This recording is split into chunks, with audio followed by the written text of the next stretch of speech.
ఈ మాటకొస్తే మా జీవితంలో నేను దైవజనులో ఒక విషయమై అన్ని విషయాలు బట్టి ఫస్ట్ ప్రార్థన చేసి చిత్తాన్ని తీసుకుంటూ ఉంటాము. ఒక విషయంలో మాకు ఎంతో తెలిసిన వ్యక్తి, ఫ్యామిలీ ఫ్రెండ్ ప్రోత్సహిస్తున్నాడు, ఇది తీసుకోండి, ఇది తీసుకోండి, ఇది తీసుకోండి అని.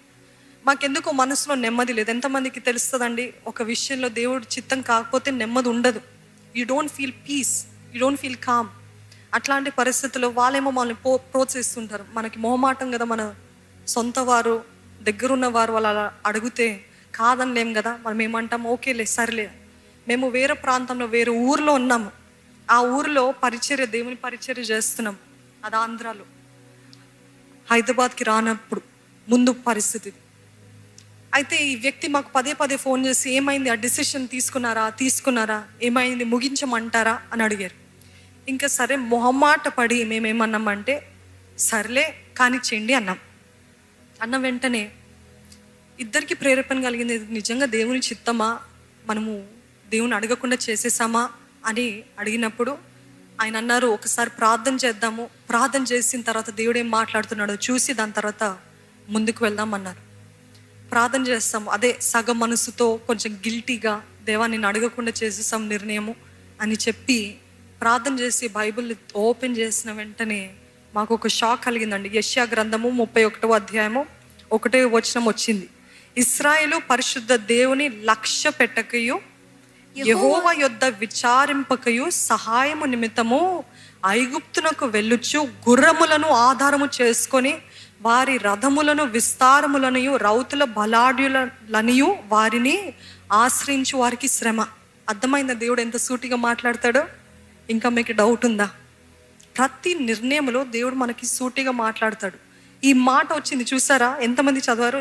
దేవుణ్ణి లక్ష్య పెట్టక వారు అనుగ్రహించిన దాన్ని, ఐగుప్తు అంటే లోకము, లేకపోతే స్నేహితులు, లేకపోతే పార్ట్నర్స్, వాళ్ళు అనుగ్రహించే దానికోసము వారి దానిపైన ఆశపడి నన్ను అడగలేదు కదా, మీకు శ్రమ అన్నాడు దేవుడు.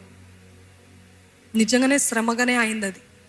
ఆ నిర్ణయం అంత భారము, ఆ నిర్ణయం బట్టంత శ్రమ, కలవరము, ఆందోళన పొందుకున్నామండి.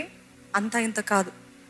అప్పుడు వెంటనే మేము ఇంకా మరలా చెన్నైకి వెళ్ళిన తర్వాత, ఇదొద్దు, ఏమొద్దు, మీకు దండం అని చెప్పి పంపించేసాము. ఇది దేవుని చిత్తము కాదు అని చెప్పి పంపించేసాము. మాకు ఏమీ లేకపోయినా పర్వాలేదు, మేము దేవుని చిత్తము చేయాలని ఆశపడుతున్నాం. నిజంగా అన్ని విషయాలు దేవుని చిత్తము తీసుకుంటే దేవుని చిత్తము ఉత్తమము. నమ్మిన వారు హల్లెలూయా అని చెప్తారండి. ఈరోజు ఎవరిపైన ఆధారపడుతున్నారు? వీళ్ళని అడిగితే నాకు సేఫ్, వీళ్ళని అడిగితే నేను సహాయం పొందుకుంటా, వీళ్ళని అడిగితే, కానీ వాళ్ళు దేవుని చిత్తంలో ఉన్నారా? మనుషుల పైన ఆధారపడుతున్నట్లయితే వారికి నిశ్చయముగా శ్రమ. అదే రీతి ఇర్మియా గ్రంథంలో రాయబడి ఉంటుంది, మనుషుల పైన ఆధారపడిన వారు శాపగ్రస్తులు అంట. ఈరోజు మన జీవితంలో చాలా మందికి శాపము రావటానికి కారణం ఏంటో తెలుసా అండి? అన్నిటికీ మనుషుల పైన ఆధారపడుతున్నాం. డబ్బులు కావాలా, మనుషులు. సహాయం కావాలా, మనుషులు. అన్నిటికీ మనుషులు. మొట్టమొదటిగా దేవుని దగ్గరికి వెళ్ళండి. మొట్టమొదటిగా దేవుని అడగండి. First go to the throne and then the phone or the people. దేవుని దగ్గరికి వెళ్ళి, దేవా ఇది నీ చిత్తమా? ఈ మనుషులతో నేను సహాయం అడగటము నీ చిత్తమా? ఎందుకంటే దేవుడు కదపనట్లయితే వారిని ఎవ్వరు కూడా మూవ్ చేయలేరండి. మీరు అనుకుంటున్నారు, దేవుని సహాయం లేకుండా నేను ఆ మనిషిని అడిగితే ఆ మనిషి సహాయం చేస్తాడు ఏమో, ఆ పరిస్థితికి, ఆ ప్రస్తుతానికి చేస్తాడేమో, కానీ అదే మనకి పెద్ద కీడుగా మారుతుంది. తర్వాత అదే మనకు పెద్ద తంటగా మారుతుందండి. If God does not move a person, you will not receive any help. కొండల తట్టు నా కనులెత్తుచున్నాను, నాకు సహాయం ఎక్కడ నుండి వచ్చును? యెహోవా వలననే, ఇంకా ఆయన తప్ప నాకు సహాయం రాదు. ఈరోజు మనుషులు అనుకుంటున్నారా, దేవుడు ఎంత ఫ్రెండ్స్ అయినా అండి, ఎంత పార్ట్నర్స్ అయినా, ఎంత క్లోజ్ అయినా, దేవుడు వారి హృదయంలో ఫేవర్ పుట్టించకపోతే, ఆ దయ పుట్టించకపోతే మీకు సహాయం చేస్తారా? వాళ్ళు ఎంత ప్రయత్నించినా మీ జీవితంలో మీరు దేవుని చిత్తంలో లేనట్లయితే మీ చేతి వరకు వస్తుంది, కానీ జారిపోతుంది. ఒకవేళ వాళ్ళు ఇచ్చుంటారు, కానీ దొంగల పాలవుతుంది, సడన్గా వెళ్ళిపోతుంది. ఏమంటారండి, చిల్లి సంచిలో వేసిన డబ్బుల వలె, పైసల వలె ఉండిపోతుంది. అంటే వాళ్ళు ఎంత సహాయపడినా ఏది కూడా మిగలదు. ఎందుకంటే అది దేవుని చిత్తంలో లేదు కదా. Remember this, if God doesn't move a person to give you or help you, nobody can do it. అర్థమవుతుందా? అందుకని మనుషుల పైన కాదు, మొట్టమొదటిగా దేవునికి దగ్గరికి వెళ్ళండి.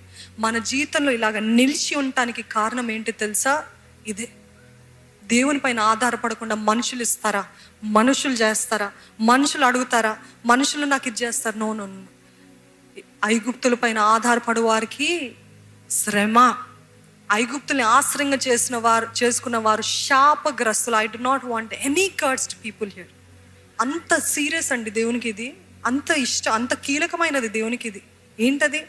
నా పైనే ఆధారపడాలి. ఆయన జెలస్ గాడ్, రోషం కలిగిన దేవుడు.